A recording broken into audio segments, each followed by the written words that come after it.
Welcome back to Midnight Digital Decay. Morshollow was a place few ever visited twice. Nestled in the thick brooding woods of the Appalachian Range, it was a nearly forgotten ghost town, abandoned sometime in the late 1950s. The town's few remaining buildings sat in decay, enveloped by roots and vines that threatened to reclaim the wooden frames entirely. Those who did visit told tales of an ancient voice, reverberating in the evening fog, and called it by the name everyone in nearby towns feared to speak aloud: Mother Trévaine. According to local legend, Mother Trévaine had been a spiritual leader of sorts, one of the old world midwives and healers who thrived in Appalachia before modern medicine took hold. She was rumored to have helped many young women with childbirth, particularly those whose husbands were gone for long stretches working in the mines or the mills. And though the people of Morshollow respected her, they also feared her. The village elder whispered that her powers were too potent, that she commanded the spirits of the mountain, bargaining with shadows for her healing gifts. What happened to Mother Trévaine was a mystery. In some accounts, she vanished overnight. In others, she took her own life. And in yet others, it was said she walked into the woods under the harvest moon and never returned.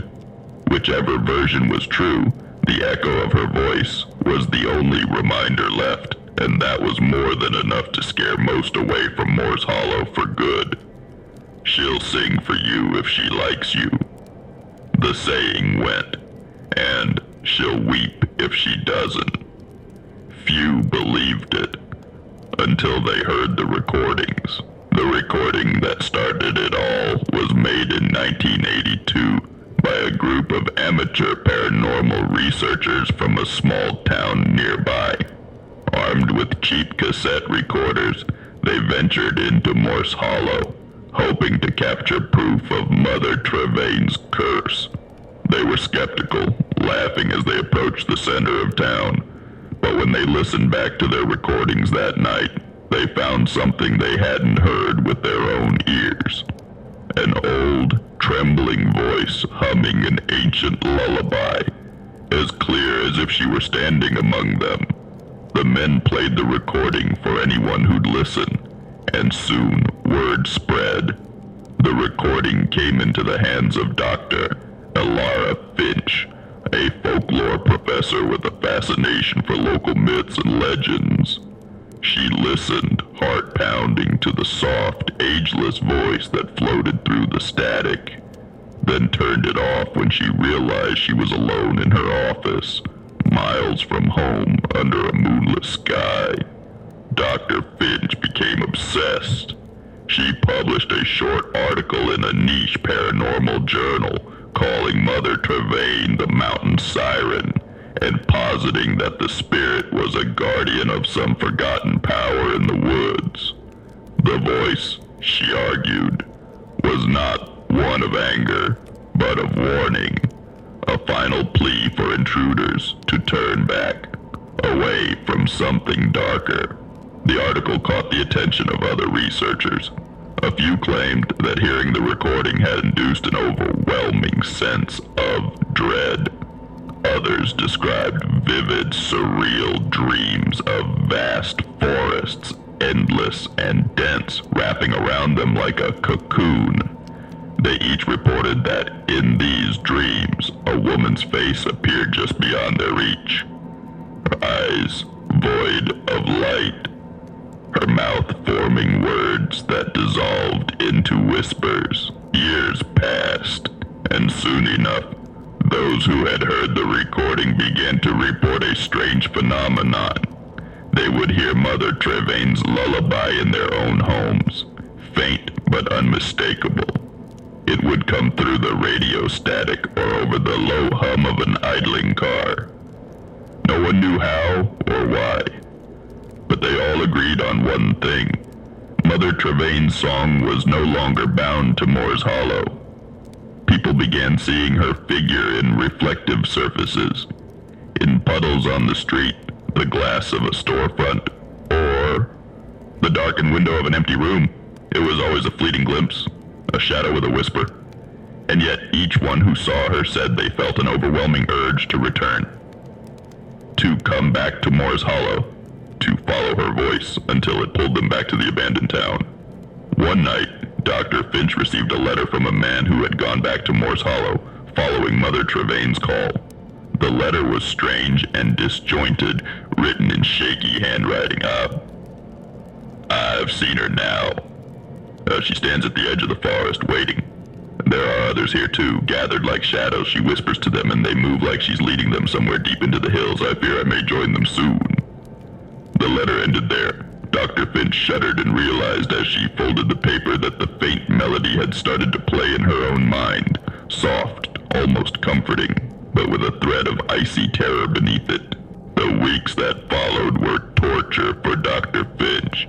Every night she heard that haunting lullaby, creeping into her mind just as sleep was about to take her.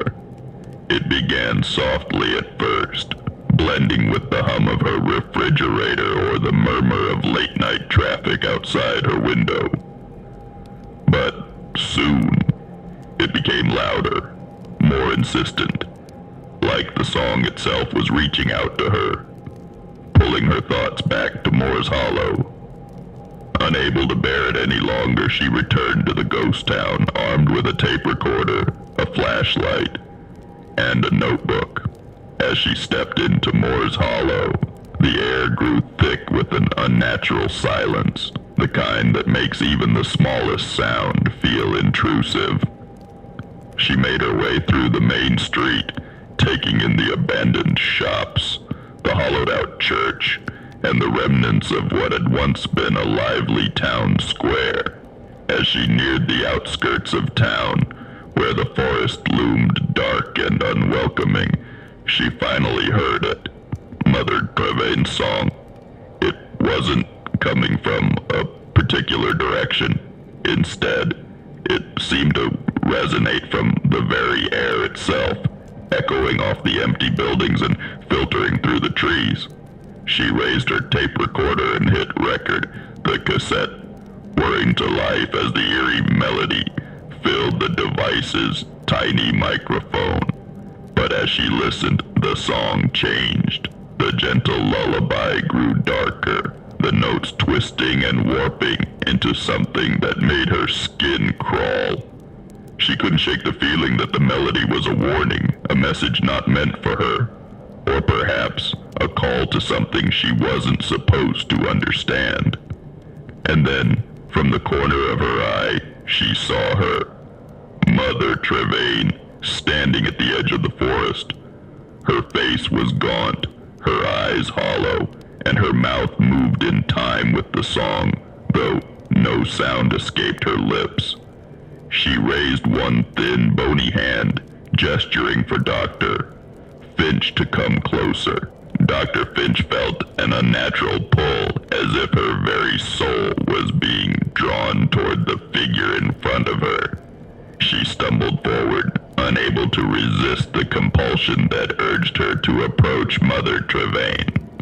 The closer she got, the more the surrounding world seemed to fade away, until it was just her and the spectral figure, enveloped in a void of silence. When she was only a few feet away, Mother Trévaine stopped singing and simply stared at her, unblinking. Her eyes were black voids, bottomless pits that seemed to swallow the light around them. And then, in a voice that sounded like it was coming from everywhere and nowhere at once, Mother Trévaine spoke. "You should not have come back." The words echoed in Dr. Finch's mind, sinking into her thoughts like roots burrowing into soil. She felt an overwhelming sense of dread, as if the very fabric of her being was unraveling.